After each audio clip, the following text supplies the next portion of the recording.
రాసలీల ఈ పేరు వినగానే మనకు వెంటనే గుర్తొచ్చేది ఆ అద్భుతమైన నృత్యం కదా. కాని ఈ అందమైన ఘట్టం వెనక దాగి ఉన్న అసలైన తాత్విక రహస్యం ఏంటో ఎప్పుడైనా ఆలోచించారా? ఈనాటి మన విశ్లేషణలో నేరుగా ఆ విషయానికే వచ్చేద్దాం. రాసలీల అంటే కేవలమేదో ఒక పౌరాణిక కథో మామూలు డాన్సో కాదండి. అదొక అద్భుతమైన ఆధ్యాత్మిక ప్రయాణం. ఆ ప్రయాణంలో ఉన్న అస్సలు సిసలైన ఆధ్యాత్మిక సారాంశాన్ని ఇప్పుడు మనం తెలుసుకోబోతున్నాం. ఒక్కసారి ఆ దృశ్యాన్ని మీ మనసులో ఊహించుకోండి.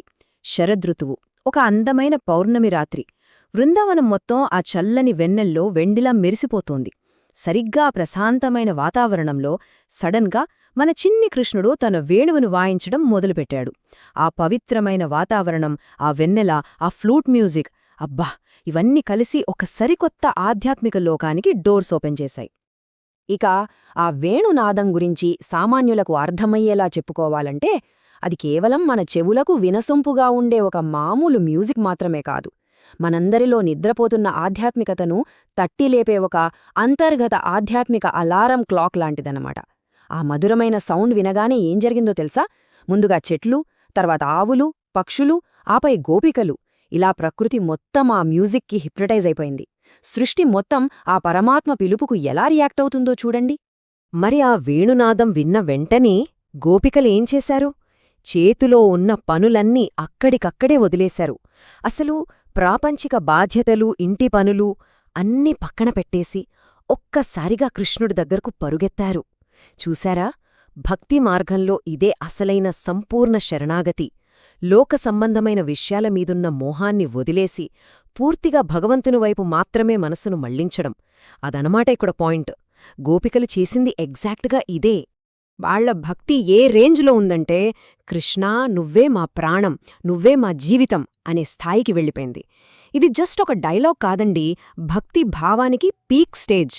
దేహం, ప్రాణం, సర్వస్వం ఆ భగవంతుడికే అని గోపికలు పూర్తి భక్తితో అర్పించేశారు. భక్తులు అంత స్వచ్ఛంగా, నిస్వార్థంగా ప్రేమించినప్పుడు ఆ భగవంతుడు ఎంతగా సంతోషిస్తాడో కదా. భక్తి మార్గంలో దైవం కూడా భక్తుల ప్రేమకు ఎలా కరిగిపోతుందో ఈ సీన్ మనకు స్పష్టంగా చెప్తుంది. ఇక ఇక్కడ జరిగిన ఒక మిరేకిల్ చూస్తే మనకి నిజంగా గూస్బంప్స్ వస్తాయి. భగవంతుడు ఒక్కడే, కాని ప్రతి గోపికా పక్కన ఒక కృష్ణుడు ఒకేసారి ప్రత్యక్షమయ్యాడు. ఎలా?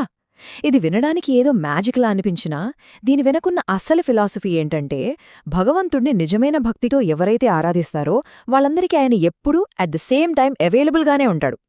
పరమాత్మతో మన కనెక్షన్ ఎంత పర్సనల్గా ఉంటుందో ఇది ప్రూవ్ చేస్తుంది. ఆ రాత్రి పౌర్ణమి వెన్నెల్లో మొదలైందండి ఒక అద్భుతమైన సెలబ్రేషన్. భజనలు, నృత్యాలు, మనస్ఫూర్తిగా పాడిన భక్తిగీతాలతో ఆ రాసలీల ఒక రేంజ్లో సాగింది. అదొక సంతోషం, సామరస్యం కలగలిసిన దివ్యమైన వేడుక. ఆ పవిత్రమైన ఆనందంలో గోపికలు తమ ప్రాపంచిక బాధలన్నీ పూర్తిగా మర్చిపోయారు. దేవుడితో కనెక్ట్ అయినప్పుడు వచ్చే ఆ వైబ్, ఆ ప్రశాంతత ఎలా ఉంటాయో ఈ ఘట్టం మనకు కళ్లకు కట్టినట్లు చూపిస్తుంది. సరే, ఇప్పుడు ఈ కథను కొంచెం వేరే యాంగిల్లో చూద్దాం. పైకి చూస్తే ఇదొక మామూలు డాన్స్లా అనిపిస్తోంది, అవునా? కాని కాదు, ఇదొక ఉన్నతమైన ఆధ్యాత్మిక లీల. ఈ రెండింటికి మధ్య ఉన్న తేడాను మనం ఖచ్చితంగా అర్థం చేసుకోవాలి. మనుషులు ఎంజాయ్మెంట్ కోసం వేసే మామూలు డాన్స్ కానే కాదిది. భౌతికంగా అది మనకొక నృత్యంలా కనిపించినా దాని వెనక ఉన్నది అత్యంత పవిత్రమైన భగవంతుని లీల, ఒక అద్భుతమైన స్పిరిచువల్ ప్లే. అసలు సిసలైన ఫిలాసఫీయే ఇక్కడే ఉందండి. రాసలీల ఆధ్యాత్మికార్థమేంటంటే జీవాత్మ పరమాత్మతో ఏకం కావడం. జీవాత్మ అంటే ప్రతి ప్రాణిలోనూ ఉండే ఆత్మ. పరమాత్మ అంటే ఆ సర్వోన్నతమైన భగవంతుడు. సృష్టిలో ఉన్న ప్రతి జీవాత్మ ఎప్పటికైనా ఆ పరమాత్మలో కలిసిపోవాలని తీవ్రంగా ఆరాటపడుతూ ఉంటుంది. ఇక్కడ గోపికలు జీవాత్మలైతే కృష్ణుడు పరమాత్మ. ఈ రెండింటి అద్భుతమైన కలయికే ఈ రాసలీల అని మనకు చాలా క్లియర్గా అర్థమవుతుంది. సో ఇప్పటిదాకా మనం మాట్లాడుకున్న ఈ అద్భుతమైన విషయాలను ఒకసారి రివైండ్ చేసుకుంటే, ఫస్ట్ పాయింట్, మనలో ట్రూ డివోషన్ అంటే నిజమైన భక్తి ఉంటే భగవంతుడే స్వయంగా మన దగ్గరకు వస్తాడు. సెకండ్, ఆ కృష్ణుడి ఫ్లూట్ మ్యూజిక్ మనలో పడుకున్న ఆధ్యాత్మికతను తట్టిలేపుతుంది. థర్డ్, రాసలీల అనేది భగవంతుని పట్ల ఉన్న ప్యూర్ అండ్ అబ్సల్యూట్ లవ్కి సింబల్. భక్తి మార్గానికి ఇంతకంటే బెస్ట్ ఎగ్జాంపుల్ ఉంటుందా చెప్పండి? ఖచ్చితంగా ఉండదు. మనం ఎండ్కొచ్చేసాం. కానీ ఈ ఆధ్యాత్మిక ప్రయాణం చివర్లో మనందరం ఆలోచించాల్సిన ఒక పవర్ఫుల్ క్వెశ్చన్ ఉంది. అదేంటంటే, నిజమైన భక్తి ద్వారా మన జీవితాల్లో కూడా ఆ దైవికమైన సంగీతాన్ని మనం ఎలా మేల్కొల్పగలం?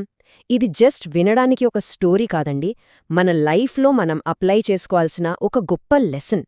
ఆ లోపలి మ్యూజిక్ను వినడానికి, భగవంతునితో ఆ పర్సనల్ బాండ్ని ఏర్పరచుకోవడానికి మనం ఏం చెయ్యాలి? ఈ లోతైన ఆలోచనతోని ఈనాటి మన విశ్లేషణను ముగిద్దాం. ఈ జర్నీలో మాతో ట్రావెల్ చేసినందుకు థాంక్యూ. మళ్ళీ కలుద్దాం.